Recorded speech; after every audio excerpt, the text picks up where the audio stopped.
सभामुख महोदय, सर्वप्रथम वैशाख 30 को निर्वाचनमा विजित सबैलाई म बधाई दिन चाहन्छु र स्थानीय तहलाई शक्तिशाली बनाउन, प्रविधि दिन, जनशक्ति दिन र स्रोत दिनको लागि म सरकारसँग विशेष आग्रह गर्दछु। हामी अहिले सरकारको नीति कार्यक्रममा छलफल गरिरहेका छौँ। देशको असहज परिस्थितिमा अब देशलाई कता लाने भन्ने कुरा यसमा प्रतिबिम्बित भएको छ। सामान्यतः संयुक्त सरकारको कार्यक्रम भएकाले पनि हुनसक्छ। प्रगतिशील सोचहरूद्वारा अभिप्रेरित देखेको छु।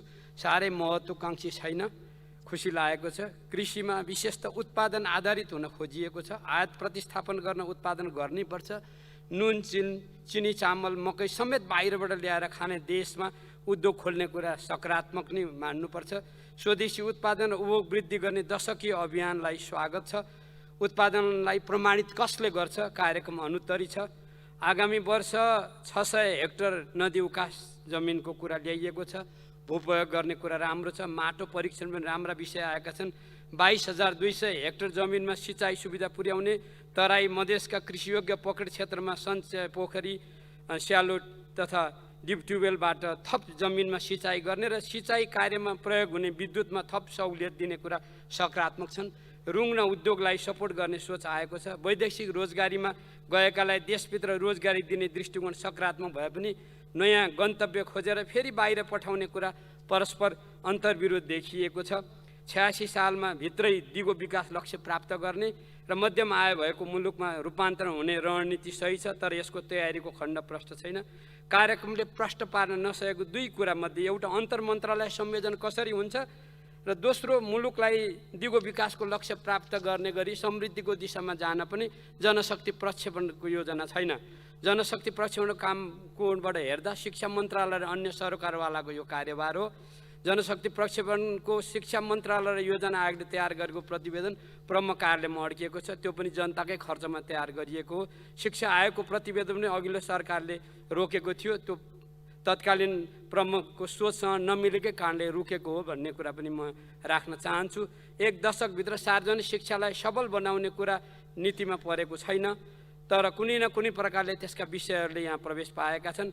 अघिल्लो सरकारले ल्याएको दिवा खाजा बाहेक विद्यार्थी भर्ना अभियान, सेनेटरी प्याड, साक्षर घोषणा, स्टेम र हरित स्कुल निर्माणको कार्यक्रमहरू यहाँ उल्लेख गरेको पाइएको छैन।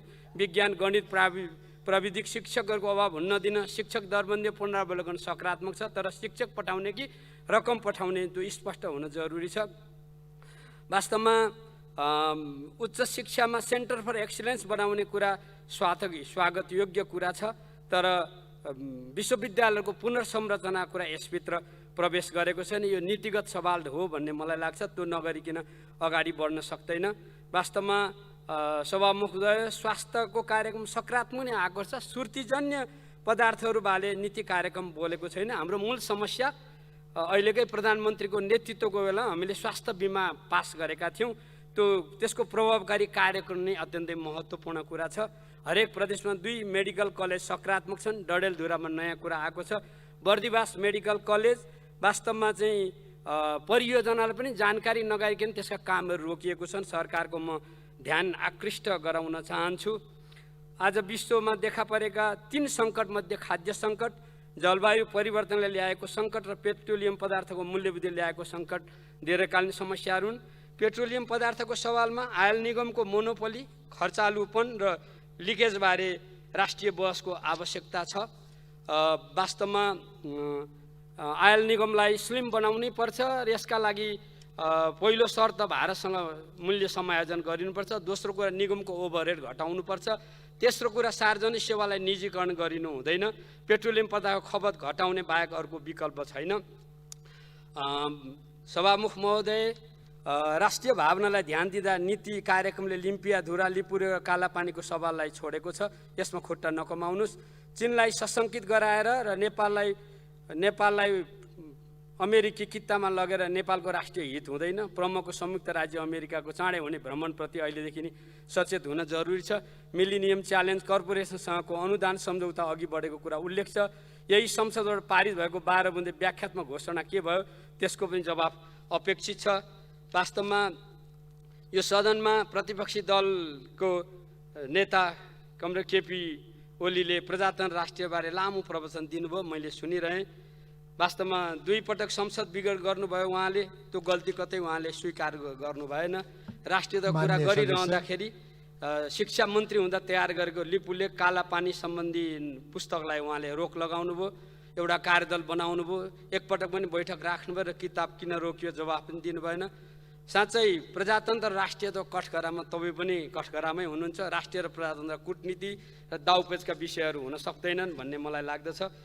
सभामुख महोदय, अन्त्यमा हामी सङ्घीयतामा गइसकेको पृष्ठभूमिमा एक घर एक धाराको नीति कसले ल्याउने? यो त स्थानीय तहको नीति हुनुपर्छ।